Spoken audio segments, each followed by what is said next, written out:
The truth is, you need phrasal verbs to understand and be understood in English. And they're so difficult to learn. But in this series of short lessons, you're going to learn some of the more common ones. You'll learn how to pronounce them in a fast, natural way, and also the way that native English speakers use them in everyday conversations.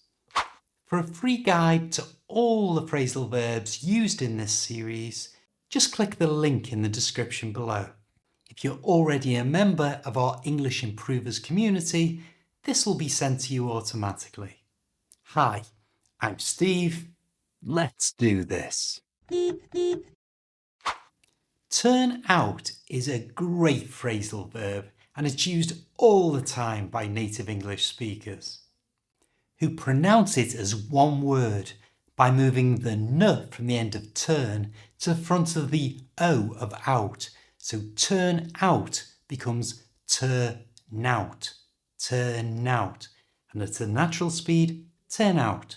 You try and make it sound like one word, turn out.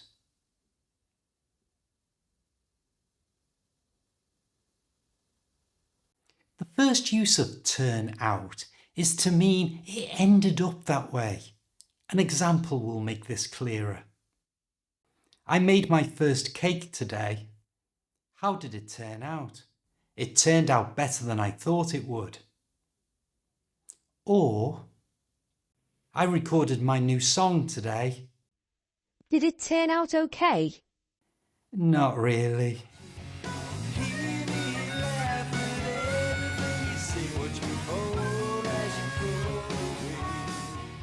You can also use turn out to mean attend or go to an event. Will there be lots of people at the party? Yes, I expect about 50 to turn out. If you make or produce something, like a product, then you can use turn out like this. What does the new factory make? They turn out hundreds of washing machines every week.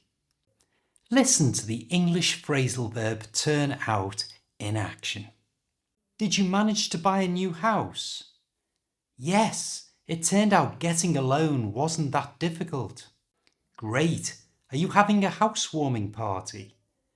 Definitely. I expect lots of people to turn out for it. In that case, you should use a catering firm. I know one that turns out lovely sausage rolls. So whether it's about results, attending events, or producing things, turn out is a great phrasal verb to use. Check the description for a free guide to this whole series. I'll see you next time.